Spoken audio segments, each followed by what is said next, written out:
Well, listen carefully, because everything we've examined in this series has been leading up to this very point.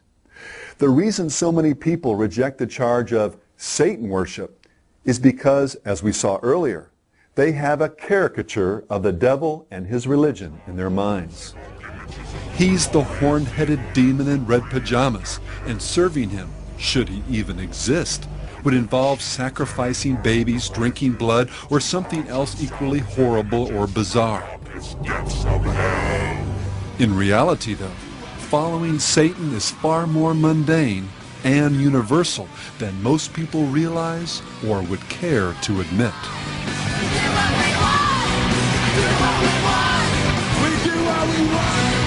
But I can do anything that I want to. I can pursue any kind of lustful desires that I might feel.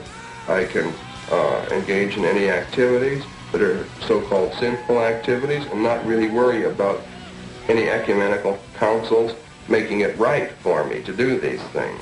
Living for, as I've said, all of the earthly and carnal pleasures. The satanic world is a world reborn in purity, a world where the instinct and the intellect will be complementary to one another rather than being at odds with one another. It will be a world in which we follow laws of nature instead of just the rules that man's made up to regulate his conduct. All right, we got one rule.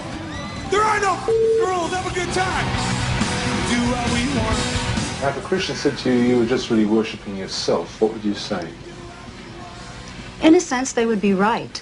It is a form of self-worship. We feel that there's no reason why these people shouldn't just flip the coin completely over and simply call themselves what religion has called them for many, many years.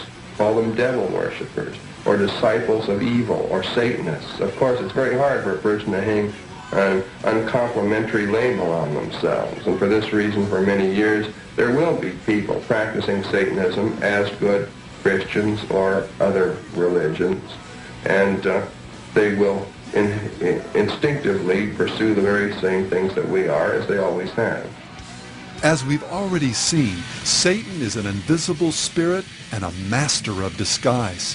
His ability to pass himself off as an angel of light can fool the rebellious and the spiritually naive into thinking that black is white, truth a lie, and even that God himself is the one telling them these things. And as for following the devil, many that espouse an openly satanic worldview can tell you that it's nothing like the Hollywood caricature. And that's precisely what makes it so disturbing, as the occult magazine Gnosis acknowledged. If there's anything horrifying in its teachings, it's that these are the principles by which most people live most of the time, usually without admitting it even to themselves. And just what is this core principle by which most people live? Well, in a nutshell, do what you want.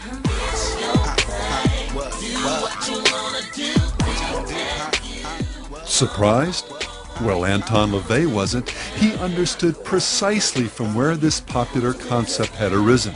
And he must, as a Satanist, knowing this, realizing what his human potential is, eventually, and here is one of the essential points of Satanism, attain his own Godhead in accordance with his own potential. Therefore, each man, each woman is a god or goddess in Satanism. Big Pimpin' really, man, is living life to your fullest potential. I mean, like, whatever you want to do, when you want to do it, you do it, but in the grandest way possible, you know? And for a god or goddess, what's the ultimate standard for ethics, meaning, purpose, and destiny? You've got it. Whatever you feel is right. My heart is the ruler of all my being. If my heart tells me it's true, that's good enough for me.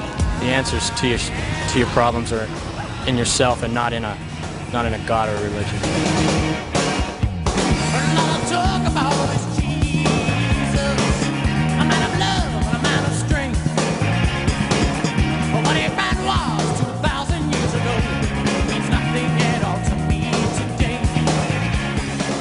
Marilyn Manson noted the universality of the satanic ethic when he observed, The idea of Antichrist is an unspoken knowledge that every person has. It's just the acceptance of yourself as a powerful being who can make their own decisions. It's not someone with a 666 on their head. And Satanism is about worshiping yourself because you are responsible for your own good and evil. What would you define being a Satanist as? Worship of themselves. You're worshiping yourself when you worship Satan. Aleister Crowley stated it this way in his infamous Book of the Law. Every man and every woman is a star or a god. And as we saw earlier, do what thou wilt shall be the whole of the law.